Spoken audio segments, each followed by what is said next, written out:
प्रिय मित्रों, आज हम सब भारतीय काव्य शास्त्र के अंतर्गत वक्रोक्ति पर चर्चा करेंगे।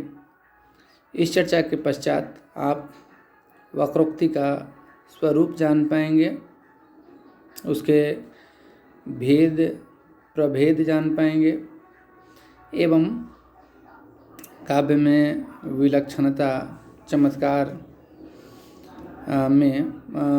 चमत्कार उत्पन्न करने में वक्रोक्ति की भूमिका को, उसके महत्व को जान पाएंगे। मित्रों, हम लोगों ने पिछले अध्याय में रस, अलंकार, रीति पर चर्चा की है और उसके पश्चात जो चौथा काव्य संप्रदाय हम लोगों के समक्ष उपस्थित होता है वह वक्रोक्ति संप्रदाय। वक्रोक्ति संप्रदाय की स्थापना करने का श्रेय आचार्य कुंतक को है। आचार्य कुंतक ने अपने ग्रंथ वक्रोक्ति जीवित में वक्रोक्ति काव्य जीवितम कहकर के वक्रोक्ति को काव्य की आत्मा माना। हालांकि वक्रोक्ति को काव्य की आत्मा के रूप में परवर्ती आचार्यों के द्वारा स्वीकार नहीं किया गया, किंतु काव्य में चमत्कार, विलक्षणता, चारुत्व उत्पन्न करने वाले अवयवों पर, उसके तत्वों पर वक्रोक्ति संप्रदाय विशेष रूप से विचार करता है। आचार्य कुंतक ने काव्य में चारुत्व उत्पन्न करने वाले तत्वों पर बड़ा मार्मिक एवं विशद विवेचन किया है। मित्रों, वक्रोक्ति का अर्थ होता है टेढ़ी उक्ति या कथन। कहने का अर्थ यह है कि जो सामान्य कथन की प्रणाली होती है, वक्रोक्ति उससे भिन्न होता है और कवि का, रचनाकार का अपने काव्य में, अपनी रचना में वक्रोक्ति का प्रयोग करने के पीछे मूल उद्देश्य उसमें चमत्कार, विलक्षणता या चारुत्व उत्पन्न करना होता है। मित्रों, आचार्य कुंतक भी एक अलंकारवादी आचार्य माने जाते हैं। वक्रोक्ति संप्रदाय की स्थापना से पूर्व वक्रोक्ति को एक प्रमुख अलंकार के रूप में माना जाता था और आचार्य भामह ने अपने ग्रंथ काव्यालंकार में लोकातिक्रांत गोचरम वचनम अर्थात लोक की साधारण कथन प्रणाली से भिन्न उक्ति को वक्रोक्ति माना है। लोकातिक्रांत गोचरम वचनम अर्थात लोक की साधारण कथन प्रणाली से भिन्न उक्ति ही वक्रोक्ति है। आचार्य भामह ने वक्रोक्ति को एक महत्वपूर्ण अलंकार के रूप में प्रतिष्ठित किया था। आगे चल करके आचार्य दंडी अलंकार के दो भेद करते हैं, शब्द अलंकार एवं अर्थ अलंकार। एवं शब्द अलंकार के वे मुख्य रूप से दो भेद करते हैं, स्वभावोक्ति एवं वक्रोक्ति। और इस प्रकार हम देखते हैं कि आचार्य दंडी ने भी वक्रोक्ति को एक अलंकार विशेष के रूप में विशेष महत्व दिया है। आचार्य कुंतक ने कवि की विलक्षण एवं चमत्कारपूर्ण उक्ति को वक्रोक्ति कहा है। कवि की विलक्षण एवं चमत्कारपूर्ण उक्ति वक्रोक्ति है। वक्रोक्तिरेव वैदग्ध्य भंगी भनीति रुच्यते। वक्रोक्तिरेव वैदग्ध्य भंगी भनीति रुच्यते, अर्थात विदग्ध कवि के द्वारा विलक्षण एवं चमत्कारपूर्ण उक्ति वक्रोक्ति है। वक्रोक्ति में मुख्य रूप से कवि की प्रतिभा का योगदान होता है। इसके जो मुख्य रूप से 3 तत्व या अवयव माने जाते हैं, उनमें जो पहला अवयव है वह कवि कौशल है, दूसरा चमत्कार एवं तीसरा उक्ति है। एक उदाहरण हम लोग देखते हैं मित्रों। वरदे वीणा वादिनी वरदे। यहाँ पर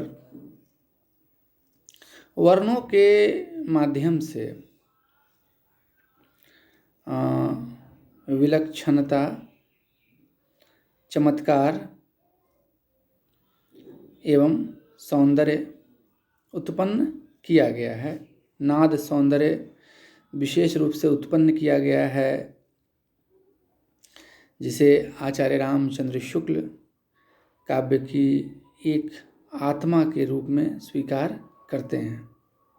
इन पंक्तियों में वरदे वीणा वादिनी वरदे में नाद सौंदर्य उत्पन्न हुआ है और यह वक्रोक्ति का एक अच्छा उदाहरण माना जाता है। मित्रों, अब हम लोग वक्रोक्ति के भेदों पर चर्चा कर लें। मित्रों, वक्रोक्ति के मुख्य रूप से 6 भेद आचार्य कुंतक के द्वारा किए गए हैं।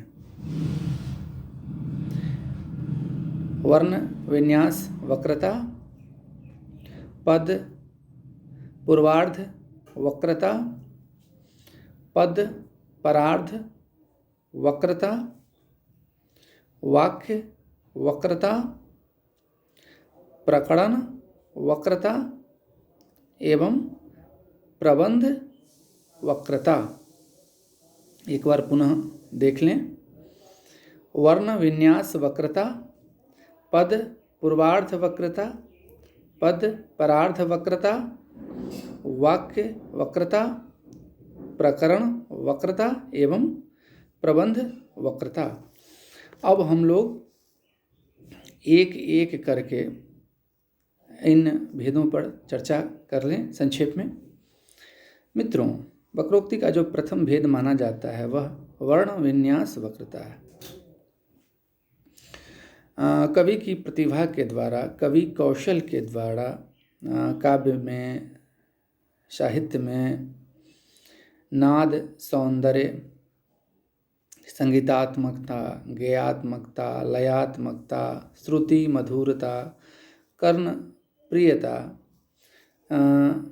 रुचि एवं आनंद के सृजन हेतु वर्ण विन्यास या वर्ण संयोजन इस प्रकार से किया जाता है कि काव्य रचना में वर्ण विन्यास संबंधी विलक्षणता या चमत्कार उत्पन्न हो जाता है और उसे हम वर्ण विन्यास वक्रता के रूप में देखते हैं।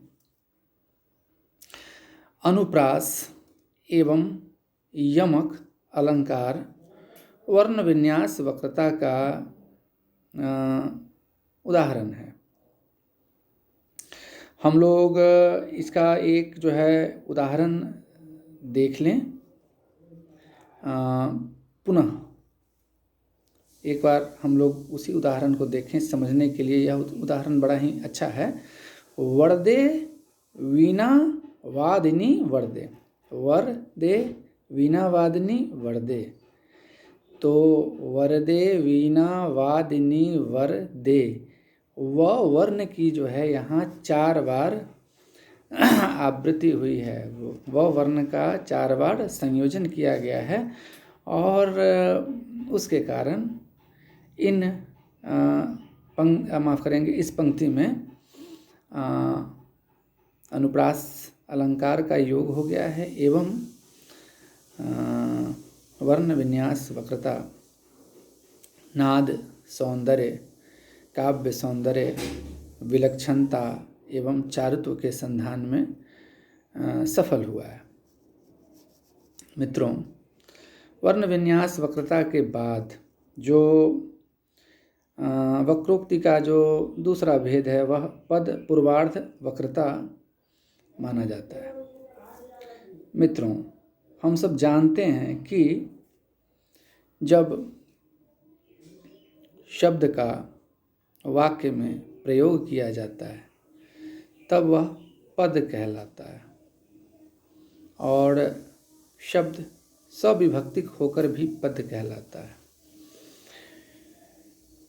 शब्द या पद के 2 अंश होते हैं। हम कह सकते हैं कि प्रकृति एवं प्रत्यय के योग से शब्द का निर्माण होता है। तो पद पूर्वार्ध वक्रता को हम प्रकृति वक्रता भी कह सकते हैं और इसमें लिंग, क्रिया, भाव, वृत्ति, विशेषण, उपचार इत्यादि के माध्यम से काव्य में विलक्षणता एवं चमत्कार उत्पन्न किया जाता है। हम लोग इसका एक उदाहरण देखते हैं। कह कपि धर्मशीलता तोड़ी, हमहु सुनहि कृत परतिय चोरी। कह कपि धर्मशीलता तोड़ी, हमहु सुनहि कृत परतिय तोरी। अब इन पंक्तियों में धर्मशीलता का जो है वह विपरीत अर्थ में प्रयोग किया गया है। धर्मशीलता का प्रयोग धर्महीनता के रूप में किया गया है।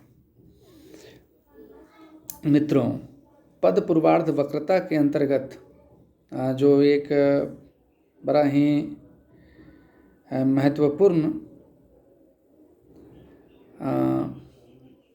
इसका जो उपभेद है वह उपचार वक्रता है और उपचार वक्रता का जो विशिष्ट या विशेष प्रयोग हुआ है वह छायावाद में हुआ है। उपचार के द्वारा जो है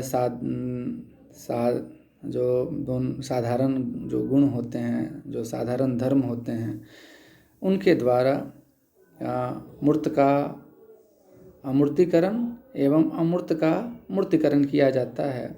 जड़ पर चेतन का आरोप किया जाता है या चेतन का जड़ पर आरोप किया जाता है।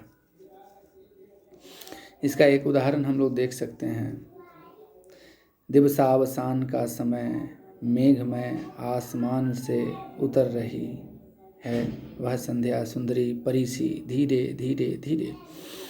यहाँ पर हम लोग उपचार वक्रता देखते हैं। संध्या पर सुंदरी का आरोप उपचार वक्रता के द्वारा किया गया है। मित्रों, जो वक्रोक्ति का जो तीसरा जो भेद होता है वह पद परार्ध वक्रता होता है।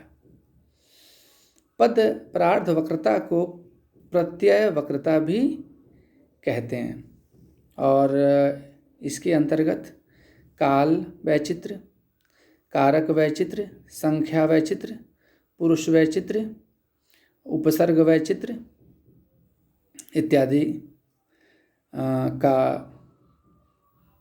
इत्यादि के द्वारा काव्य में सौंदर्य का, विलक्षणता का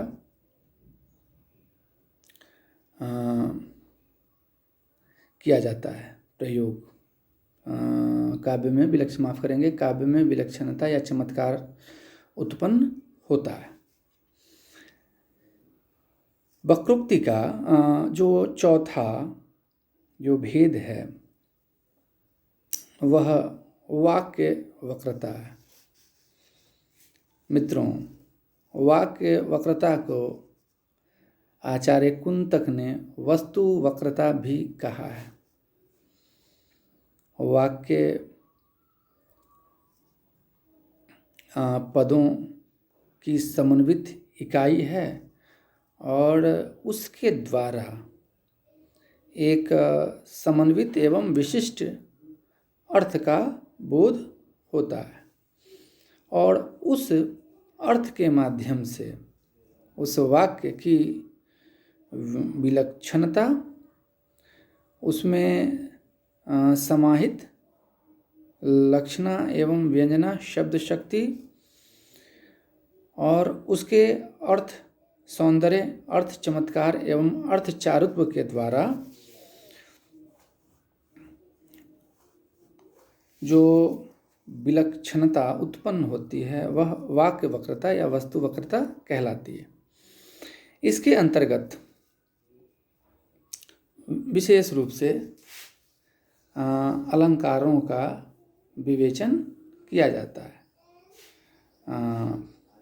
जो प्रमुख अलंकार हैं, उपमा, रूपक, उत्प्रेक्षा इत्यादि, उनका विवेचन किया जाता है। मित्रों, हम लोग इसका एक उदाहरण देखते हैं। नीलांबर बीच परिधान, खिल रहा मृदुल अधखुला अंग, खिला हो ज्यों बिजली का फूल, मेघ में खिला हो ज्यों बिजली का फूल। मेघ में बीच गुलाबी, माफ़ करेंगे, नीलांबर बीच परिधान, खिल रहा मृदुल अधखुला अंग, खिला हो ज्यों बिजली का फूल, मेघ में बीच गुलाबी रंग। यहाँ पर जो है वह वाक्य वक्रता हम लोग देखते हैं। वाक्यों में जो विलक्षणता, जो चमत्कार, जो चारुत्व अलंकारों के माध्यम से आता है, उत्पन्न होता है, वह वाक्य वक्रता या वस्तु वक्रता कहलाता है। मित्रों, जो वक्रोक्ति का जो पांचवा भेद है वह प्रकरण वक्रता है। वाक्यों के द्वारा प्रकरण का निर्माण होता है। हाँ, हम सब जानते हैं कि प्रकरण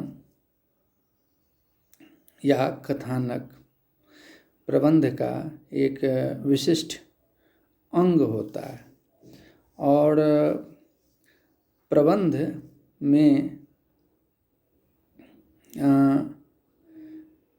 जो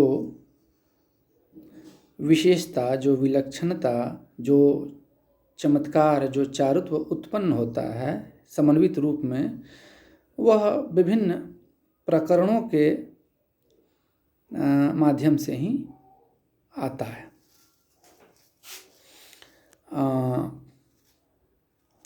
प्रकरण है वह वास्तव में प्रबंध की आत्मा होती है। किसी प्रबंध की आत्मा प्रकरण के रूप में रहती है उसमें, और यही कारण है कि कवि अपने कौशल के द्वारा, अपनी उक्ति के द्वारा, अपने विलक्षण एवं चमत्कार पूर्ण वाक्यों के द्वारा प्रकरण में मार्मिकता, सौकुमार्यता, भावशीलता,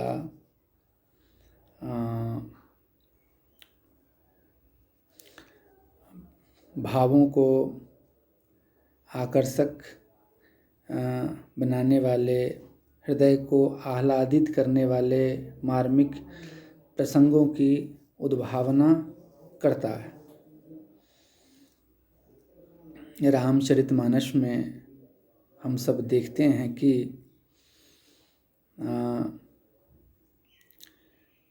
राजा दशरथ की मृत्यु, राम का वन गमन, भरत का विलाप, चित्रकूट प्रकरण, बाली वध, सीता हरण, सीता की खोज में हनुमान गमन एवं लंका पर विजय, ये सब बड़े मार्मिक प्रकरण बन गए हैं और इनके द्वारा जो है समस्त प्रबंध में सजीवता, जीवंतता, अमरता आ गई है। मित्रों, जो वक्रोक्ति का जो छठा एवं जो अंतिम भेद है वह है प्रबंध वक्रता। और प्रबंध वक्रता में कहने की ज़रूरत नहीं है कि पूर्व के सभी वक्रताओं का योग होता है। वर्ण विन्यास वक्रता, पद पूर्वार्ध वक्रता, पद परार्ध वक्रता, वाक्य वक्रता एवं प्रकरण वक्रता का समन्वित योग, समन्वित प्रभाव प्रबंध वक्रता में दृष्टिगोचर होता है, दृष्टिगत होता है। हम लोग देखते हैं उसे माफ़ करेंगे। संपूर्ण प्रबंध की वक्रता को प्रबंध वक्रता कहा जाता है। इसके अंतर्गत प्रबंधात्मक काव्य रूपों का वस्तु कौशल अपेक्षित होता है। प्रबंध वक्रता में सभी वक्रताओं का समावेश हो जाता है। मित्रों, प्रबंध कौशल में किसी कवि को कितनी सफलता प्राप्त हुई है, इसके द्वारा ही उसकी प्रतिभा का बोध होता है, काव्य की अमरता का निर्णय होता है। और यही कारण है कि रामचरितमानस, कामायनी इत्यादि ये दोनों जो हैं ये अमर काव्य हैं, क्योंकि इनका जो प्रबंधात्मक विधान हुआ है वह बड़ा ही अद्भुत है, विलक्षण है। मित्रों, आचार्य रामचंद्र शुक्ल ने वक्रोक्ति को विलायती अभिव्यंजनावाद का देशी उत्थान कहा है। कहने का तात्पर्य यह है कि आचार्य रामचंद्र शुक्ल ने वक्रोक्ति सिद्धांत एवं क्रोचे के द्वारा प्रवर्तित अभिव्यंजनावाद में साम्यता देखा है और दोनों को जोड़ करके देखा है। कालांतर में आगे चल करके आचार्य नगेंद्र ने अपने ग्रंथ रस सिद्धांत में अभिव्यंजनावाद एवं वक्रोक्ति सिद्धांत के जो भिन्नताएं हैं, माफ़ करेंगे, दोनों में जो भिन्नताएं हैं और जो दोनों में जो सादृश्य हैं उन पर विशेष रूप से प्रकाश डाला है।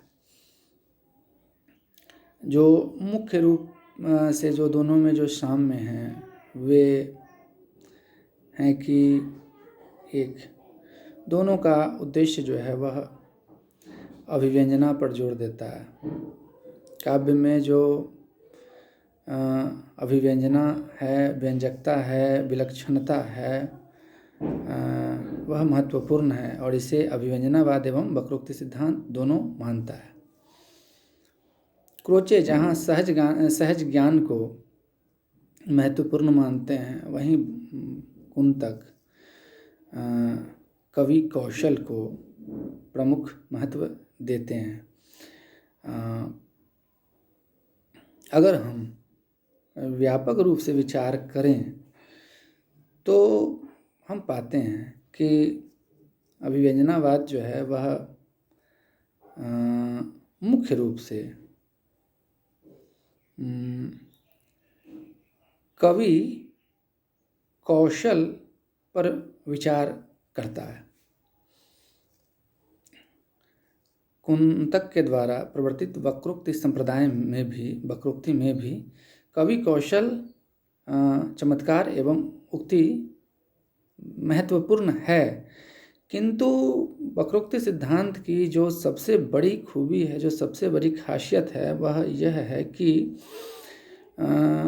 जो काव्य की रचना प्रक्रिया है, उसके जो अवयव हैं, उसके जो तत्व हैं, वर्ण, पद, वाक्य, प्रकरण एवं प्रबंध, आचार्य कुंतक ने उस पर बड़ा ही विशद व्यापक विवेचन विश्लेषण किया है।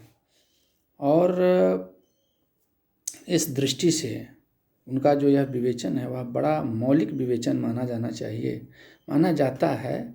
आचार्यों के द्वारा नहीं माना गया है, किंतु सहृदय जो काव्य शास्त्र का